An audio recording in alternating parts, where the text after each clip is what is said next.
Salam sejahtera, terima kasih karena bersama dengan saya di Nazilin Unity Channel. Ada orang tanya di dalam channel saya, kata mereka, siapa sebenarnya dalang kepada orang yang mahu sangat Anwar Ibrahim dilucutkan daripada jawatan Perdana Menteri? Adakah mereka tanya, adakah Sakatua? Saya tak tahulah siapa sebenarnya dalang yang mahu sangat Anwar Ibrahim ini turun daripada jawatan Perdana Menterinya. Tapi banyaklah, ramai, termasuklah pembangkang kan. Ramailah, yang paling penting semua pembangkang. Semua yang ada dalam pembangkang takut dengan Anwar Ibrahim. Manakan tidak mereka takut kalau Anwar Ibrahim sungguh-sungguh memerangi rasuah. Sungguh-sungguh nak hapuskan rasuah. Sungguh-sungguh nak baiki sistem. Sungguh-sungguh nak baiki kerajaan ini. Tapi hari saban hari, hari demi hari, makin galak mereka menunggang isu. Berbagai isu mereka tunggang untuk jatuhkan Anwar Ibrahim. Baru-baru ini mereka buat himpunan turun Anwar pun gagal. Mereka buat lagi himpunan, gagal juga. Buat payung besar pun gagal juga. Buat payung kecil pun gagal juga. Apapun mereka lakukan memang gagal. Karena yang pentingnya sana ialah tidak dapat sambutan rakyat. Tapi yang aku hairan sekarang ini kan, pejuang beria-ia sangat nak mahu menjatuhkan Anwar Ibrahim. Hey, pejuang kena ingat, kamu tiada kerusi langsung tahu. Kerusi parlimen pun tiada, kerusi Dewan Undangan Negeri pun tiada. Semua yang bertanding pun telah ditolak rakyat sehingga Sakatua yang ada sebagai ketua pejuang pada waktu itu bukan sekadar kalah teruk, tapi langsung tidak dapat deposit uang pertaruhan ataupun deposit untuk pilihan raya. Jadi, itukah yang kamu kata rakyat sedang sokong kamu? Aku yakin sangat.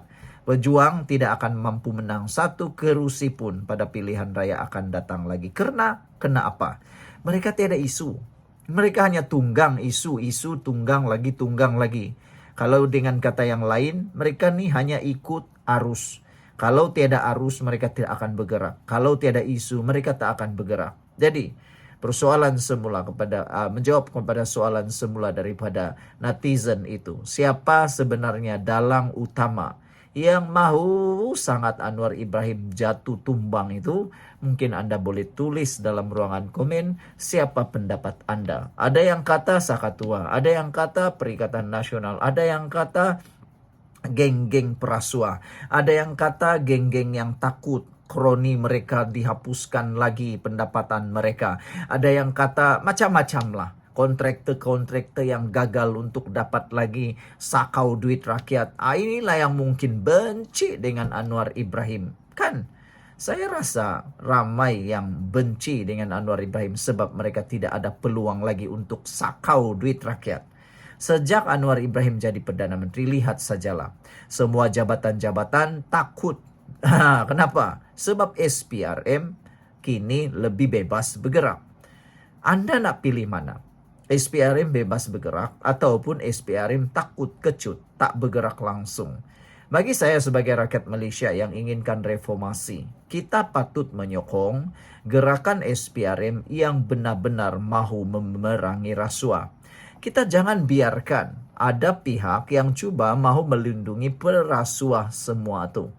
Jadi, siapa dalangnya? Dalangnya mudah saja. Orang yang takut, mereka tak boleh lagi rasuah. Orang yang takut, kroni mereka terdedah. Orang yang takut, mereka tak boleh lagi sakau duit rakyat.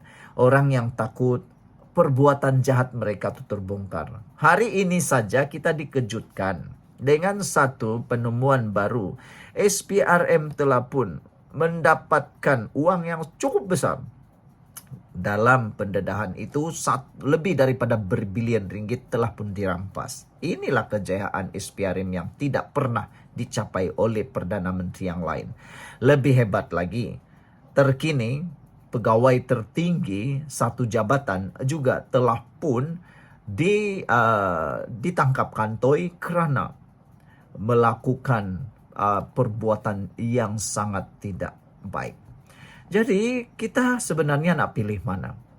nak mahu memperjuangkan orang yang melawan rasuah, ataupun kita nak perjuangkan yang mahu mempertahankan perasuah. Kamu pilihlah sendiri kan. Jadi sebelum kita berpisah, tinggalkan komen Anda, pada pendapat Anda siapakah dalang utama yang sudah ditangkap itu. Kita jumpa lagi. Bye-bye. Salam sejahtera. Terima kasih karena bersama dengan saya di Nazilin Unity Channel. Warta Murti. Beliau mahu supaya Anwar Ibrahim dilucutkan jawatan sebagai Perdana Menteri. Apa punya orang macam ni kan? Bayangkan ketika dia berada dalam kabinet Mahathir, Anwar dikeluarkan waktu tu. Kenapa waktu tu dia tak buat apa-apa? Dan lebih pelik lagi, Anwar Ibrahim sudah jadi Perdana Menteri selama 3 tahun. Baru tiba-tiba dia kata Anwar Ibrahim tidak layak jadi Perdana Menteri. Apa punya orang macam ni? Yang lebih menterukkan keadaan lagi ialah, bayangkan PAS pun sama-sama menunggang isu ini. Tak percaya Taqiyuddin ada dalam gambar itu. Tapi dia pun kata dia menafikan terlibat. Tapi gambar itu kan dia ada. Itulah yang paling mengejutkan kita. Baiklah, saya bacakan kepada Anda sebuah. Ini bukti yang Warta Murti tak pernah cakap. Ini kenyataan penuh media.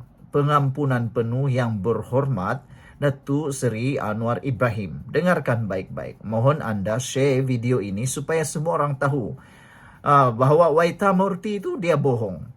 Rayuan pengampunan penuh yang berhormat atau berbahagia Datuk Seri Anwar Ibrahim, Ketua Umum Parti Keadilan Rakyat PKR, telah dibentangkan dan dipertimbangkan dalam mesyuarat Lembaga Pengampunan bagi wilayah-wilayah Persekutuan Kuala Lumpur, Labuan dan Putrajaya untuk kali ke-51 pada 16 Mei 2018. Nah, ini Warta, tak tahulah namanya siapa, Warta Murti.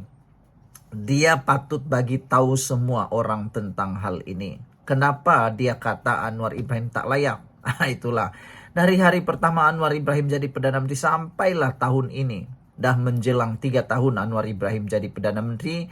Mereka ni tak habis-habis nak jatuhkan Anwar Ibrahim. Ya aku hairan. Tak sabar lagi kah? 2 tahun lagi lah. 2 tahun lagi PRU 16. Kenapa hari ini masih mau tunjukkan bahwa Anwar Ibrahim perlu turun? Aku hairan lah. Kalau betul Anwar Ibrahim tidak diterima oleh rakyat, tunggu pilihan raya nanti. Bukan waktu ni. Kau bising-bising turun-turun Anwar pun tiada gunanya. Sebab dulu turun Anwar pun himpunan itu tidak berjaya turunkan Anwar. Lagi menunjukkan kelemahan Pakatan Perikatan Nasional yang dikatakan tidak berguna itu. Mereka buat himpunan yang benar-benar tidak berguna. Selaras dengan perkara 42 Pelembagaan Persekutuan ke bawah Duli Yang Maha Mulia Seri Paduka Baginda yang di-Pertuan Agong Sultan Muhammad, dengan dinasihatkan oleh Lembaga Pengampunan Wilayah-Wilayah Persekutuan Kuala Lumpur, Labuan dan Putrajaya, telah menitah perkenan bahawa rayuan pengampunan penuh, nak ulang berapa kali, pengampunan penuh tu maknanya semua kesalahan ataupun sabitan di mahkamah telah ditiadakan. Jadi ikut perlembagaan dia layak untuk menjadi calon pilihan raya seterusnya Perdana Menteri. Yang kau merepek sana tu Warta Murti, kenapa? Jadi sebenarnya Datuk Seri Anwar Ibrahim sudah pun diberikan pengampunan penuh dan dibenarkan dan diberikan pembebasan serta-merta kepada beliau berkuat kuasa mulai dari tarikh persidangan mesyuarat Lembaga Pengampunan bagi wilayah-wilayah Persekutuan Kuala Lumpur, Labuan dan Putrajaya. Surat ini ditandatangani oleh Datu Wan Ahmad Dahlan bin Haji Abdul Aziz, Datu Pengelola Bijaya Diraja Istana Negara pada 16 Mei 2018. Ini surat yang benar-benar tulen. Kenapa ada lagi yang nak persoalkan? Sehingga ada netizen kata, adakah Murti ini sedang menghina agung? Adakah Murti ini sedang menunjukkan derhaka kepada keputusan Ketua Duli Yang Maha Mulia di-Pertuan Agong dan Majlis Raja-Raja yang telah pun memberikan pengampunan penuh kepada Anwar Ibrahim? Pengampunan diraja kepada Datuk Seri Anwar Ibrahim ini sudah mengikut SOP. mengikut undang-undang, mengikut perlembagaan. Walaupun kuasa itu adalah kuasa prerogatif raja-raja. Jadi saudara-saudara sekalian, ada yang menasihati Dr. Akmal buat laporan polis terhadap Morty ini karena dia menghina raja-raja Melayu. Ini kan lebih bagus daripada cakap tentang bendera semata-mata. Kenapa Akmal Saleh tak berani pula, kata netizen. Sekian dulu untuk kali ini. Jangan lupa tinggalkan komen Anda, tekan butang subscribe. Kita jumpa lagi. Bye-bye.